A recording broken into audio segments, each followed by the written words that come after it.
Lutte contre les discours haineux et la xénophobie, la Commission nationale pour le bilinguisme et le multiculturalisme a lancé mercredi dernier un séminaire avec les autorités administratives, les leaders politiques, religieux et la société civile pour la sensibilisation de la ville de Douala sur le sujet.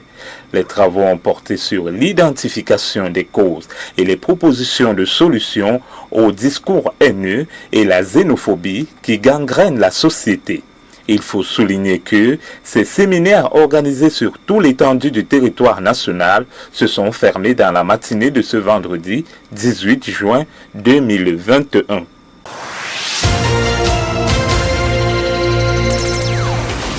La base du génie militaire de Douala a abrité hier jeudi 17 juin la cérémonie de fin de stage de 16 sapeurs en lutte contre les engins explosifs improvisés niveau destructeur. Cette cérémonie a été présidée par le colonel Jackson Kamgen, directeur du génie militaire. Il faut dire que ces 16 hommes en tenue qui étaient à l'honneur ont suivi du 24 mai jusqu'au 16 juin dernier une formation au centre spécialisé d'instruction, d'application et de perfectionnement du génie à Douala.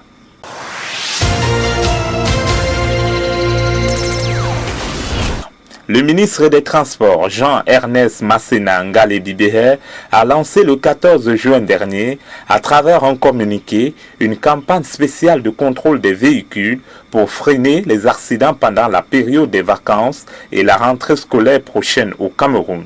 Elle, qui a une durée de 3 mois, amène les automobilistes et autres usagers à limiter l'excès de vitesse et de surcharge, et aussi de réduire le nombre de morts sur les routes. Cette campagne s'accompagne d'actions de sensibilisation et de répression dans les 10 régions du pays sous le strict respect des mesures barrières en rapport à la pandémie de Covid-19.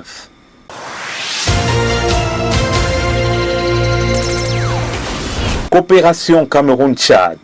La voie terrestre reliant le Tchad au Cameroun a été réouverte hier jeudi 17 juin avec la présence du ministre tchadien de la Sécurité publique et l'immigration, le général Souleymane Abakar Adam, et du directeur général de la police nationale, Ousmane Bassi Loukma.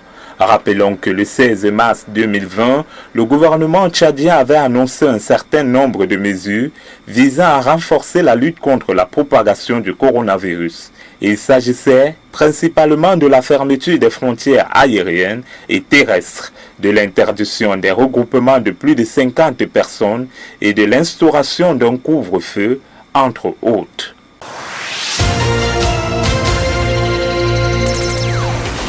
En Côte d'Ivoire, l'ancien président ivoirien Laurent Gbagbo est arrivé hier jeudi dans l'après-midi à Abidjan à bord d'un vol commercial. À cet effet, il a été reçu au pavillon présidentiel à l'aéroport d'Abidjan. Le président Ouattara avait autorisé à son ancien rival de rentrer en Côte d'Ivoire après son acquittement par la Cour pénale internationale de La Haye en fin mars dernier. Laurent Gbagbo était accusé de crimes contre l'humanité.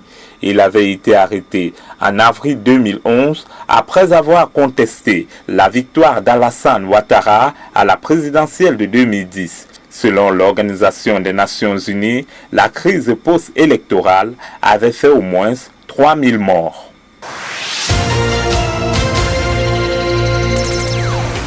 Zambie, nécrologie. L'ancien chef d'État zambien Kenneth Kaunda est décédé hier jeudi 17 juin d'une pneumonie au centre médical Maïna Soko. Rappelons qu'il fut l'un des représentants de la caste des premiers dirigeants africains qui ont pris le pouvoir au lendemain des indépendances. Communément appelé le père de l'indépendance, il avait conduit l'ancienne Rhodésie du Nord, protectorat britannique, à l'indépendance sans effusion de sang en octobre 1964. Né le 28 avril 1924, Kaunda s'est éteint à l'âge de 97 ans.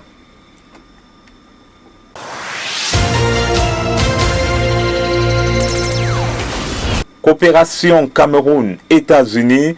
Les États-Unis sélectionnent 17 leaders camerounais pour la bourse Mandela Washington 2021. Les boursiers participeront à des académies virtuelles de leadership entre le 21 juin et le 30 juillet 2021 dans le cadre de l'initiative pour les jeunes leaders africains, un programme financé par le département d'État américain. Il est à noter que depuis 2014, plus de 125 leaders camerounais ont déjà bénéficié de ce programme. Au CAN féminine de handball 2021, les filles de Serge Ngebogo ont obtenu mercredi dernier leur ticket de qualification pour la finale de la dite CAN jouée dans leur pays en battant les Congolais sur un score de 22-21. Elles joueront leur 4e finale ce vendredi face à l'Angola, tenant du titre, qui a écrasé la Tunisie 27-23. Et aussi se jouera ce jour le match pour la 3e place qui opposera la Tunisie au Congo.